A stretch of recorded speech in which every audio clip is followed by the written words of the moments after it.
What is freedom today? In order to be actually free to do what I want, I certainly would like to have state and other bodies taking care of things not only without my choice, but even without me knowing about them. On the other hand, are we aware to what extent, when we freely choose, our choices are predetermined? This is why I think the last revelations by WikiLeaks are so important. They are about TISA, T-I-S-A, a mega important trade agreement about the free flow of finances and informations, which is something that will predetermine the contours of world economy for decades to come.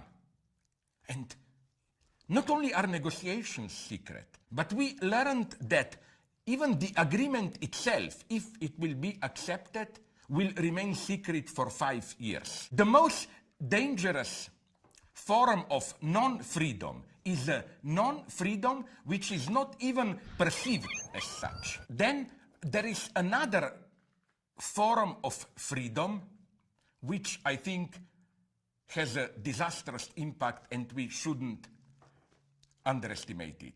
I met at some point in Belgrade in the late 90s when Milosevic was still in power, some probably ethnic cleansers, nationalists.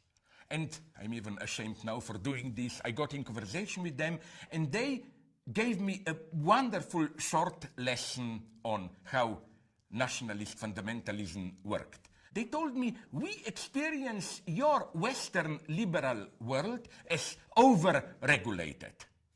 You know, you are all the time bombarded by messages of be politically correct, don't be a racist, be careful what you eat, discipline yourself, and so on and so on. And as they told me openly, I want to eat whatever I want, smoke, I want to steal when I want to beat women, rape them, and so on. And becoming a nationalist, doing some ethnic cleansing, give me this terrifying freedom.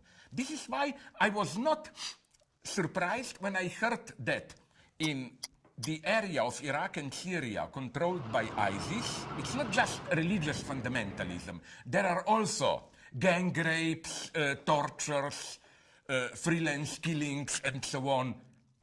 You see, this is the problem of fundamentalism. It's not just there is no freedom. There also is this kind of false freedom, the explosion of this obscene freedom. For me, the highest form of freedom is love.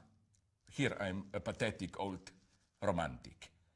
Love basically means that you totally dedicate yourself to one other person. You renounce one of the key freedoms of choice to exchange sexual partners and so on.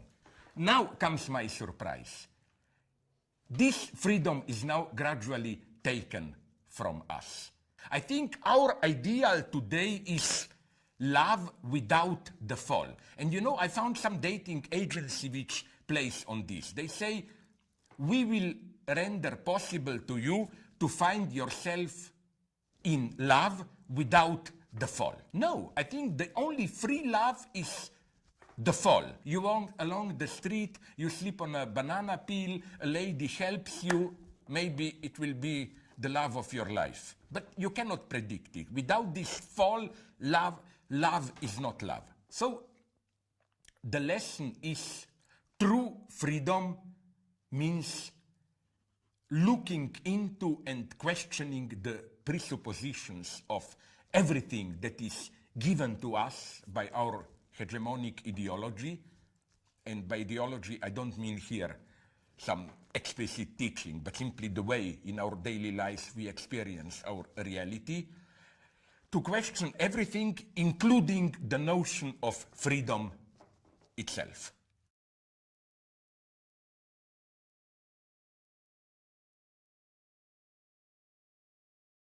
But you we've drifted off the point of LGBT. I mean, do you understand why what you said about LGBT campaigners and your seeming sort of impatience with some of their demands, why that offended people?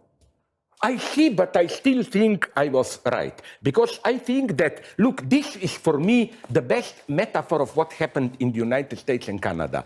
2 months before last presidential elections, the big debate, it was the cover story of New York Times and so on, should we desegregate the toilets and so on.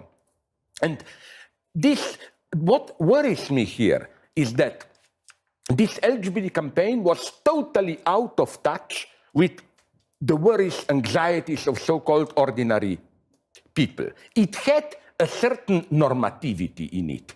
They pretend, oh, we just want equality for us. No, if you talk to them, their much more subtle reasoning is, you who are caught in normal heterosexuality, you are a blind part of the ruling patriarchal ideology, while our position is somehow privileged, more radical, and so on and so on. So I think all this exaggerated passion for LGBT rights, for political correctness, I see in it a kind of exaggerated, wrong, bureaucratic passion. Like 30, now you know the state... Well, but surely if you are a trans woman, you want to use the female toilet. Or why do you even say women?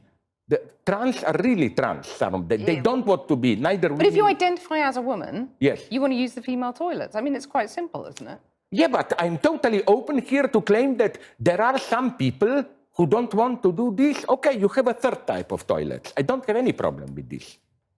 But that's compartmentalizing people. No, because you know why not? Because the third toilet would be a kind of an empty toilet. All others. Anybody can go there. Anybody can go there. Yeah, but they might want to use the female toilet. I mean, that's what the whole toilet issue is about. They don't want to be forced to, as they see it, no, that would be, unfortunately, what you are saying now, I don't think it's really true. If this were to be the case, I would agree with it. But that's many of them want a category of their own. This is what bothers me with LGBT. They are searching for their own identity. Am I butch? Am I this? Am I bigender, trigender, transgender, whatever? I don't trust this passion for categorization. It's another effect of the same mechanism that we find in political correctness, to categorize. But your empty toilet is categorizing them in a way that they don't want. They want to go into the female toilet if they're, if they identify as a woman, that's the toilet they want to use. And you would stop them doing that. You mean if they identify as women? Yes. Yeah, they can do it. But you want this empty toilet? No, not for all. I want 3 toilets. It's the easiest solution. Masculine, feminine, out of simple respect for, 98% of the people. Because remember, gay people are not transgender. They clearly identify. If I'm gay, I am a man who wants to do it with men. Yeah, so, I understand that. Yeah. I mean...